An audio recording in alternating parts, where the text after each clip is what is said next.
Pemirsa, sejumlah rumah sakit nakal diduga memanipulasi data kematian pasien di kala pandemi corona. Pasien yang semestinya meninggal karena penyakit lain diklaim sebagai pasien meninggal karena COVID-19. Mengapa? Benarkah manipulasi dilakukan rumah sakit atas nama pencairan dana pemerintah? Berikut penelusurannya dalam jejak kasus. Demi anggaran, rumah sakit COVID-kan pasien?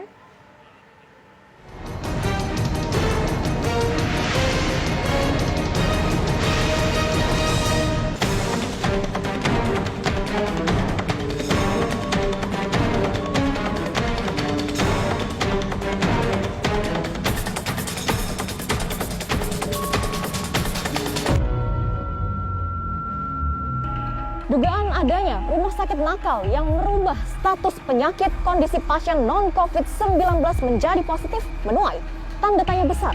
Pertanyaannya, bagaimana mungkin hal ini dapat terjadi dan seperti apa pengolahan data di rumah sakit yang sebenarnya?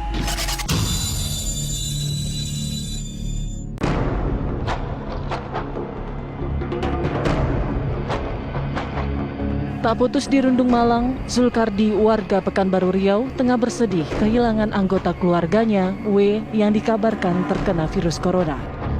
Namun Zul yakin bahwa almarhumah W meninggal karena penyakit yang lain, bukan karena COVID-19. Tujuan kita mendatangi Polda ini adalah ingin membuat laporan dugaan terkait manipulasi data pasien yang dinyatakan negatif tetapi dilaporkan positif corona. Dan hari ini saya selaku korban, keluarga, dan juga ditambah dengan data pendukung beberapa korban yang diperlakukan sama hal seperti ini. Jadi di sini kuat tidak ada unsur salah input, tetapi sangat jelas di sini adalah unsur kesengajaan.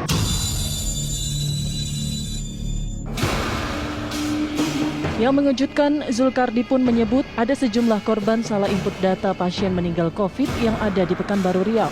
Kemungkinan mencapai 10 orang yang sama diperlakukan seperti keluarga kita. Jadi kedatangan kita di sini ingin mengungkap permasalahan ini. Terus juga kita ingin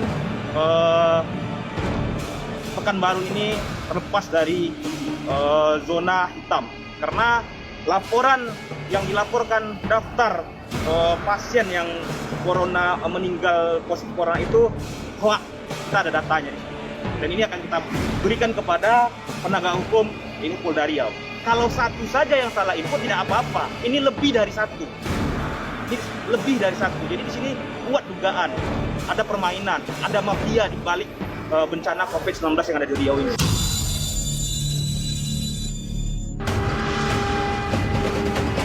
Merespon langkah hukum yang dilakukan keluarga W, pemerintah Kota Pekanbaru Riau pun menyatakan siap menjalani proses hukum yang berjalan. Teguran lisan kepada semua, ya kan, jajaran pemerintah kota, ya kan, termasuk juga di tim Satgas yang menangani COVID. Tentu kita lebih cermat dan lebih hati-hati lagi di dalam memberikan pelayanan, apalagi dalam pencatatan data-data.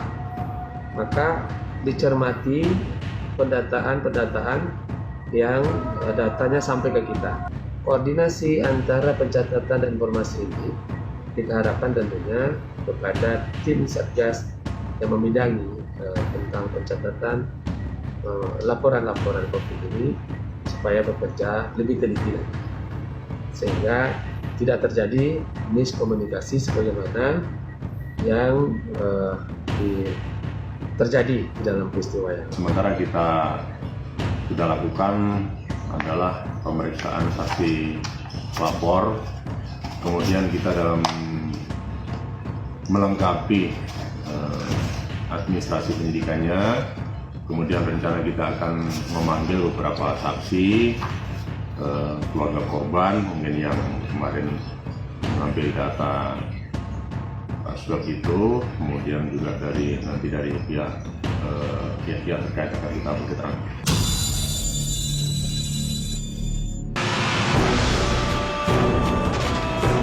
Lantas, mengapa rumor rumah sakit nakal yang memanipulasi data pasien COVID-19 demi mendapat anggaran dari pemerintah kerap berhembus kala pandemi corona? Jika ada informasi seperti itu, yang perlu perjelas itu adalah fakta-fakta dan bukti-bukti ya yang ada. Jadi bukan hanya sekedar rumor dan pengaduan. Kita juga mendapat laporan seperti itu.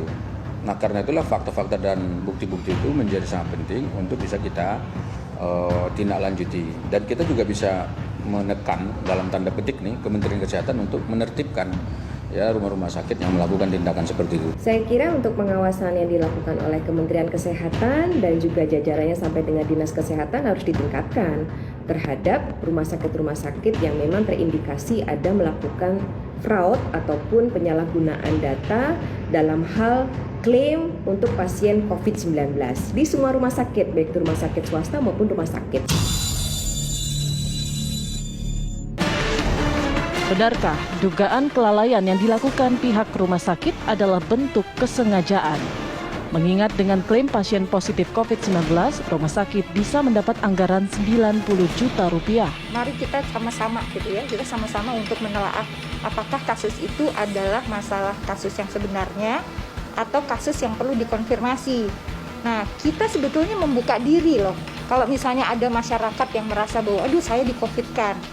Saya menduga sih satu ya, paling sering adalah masalah komunikasi.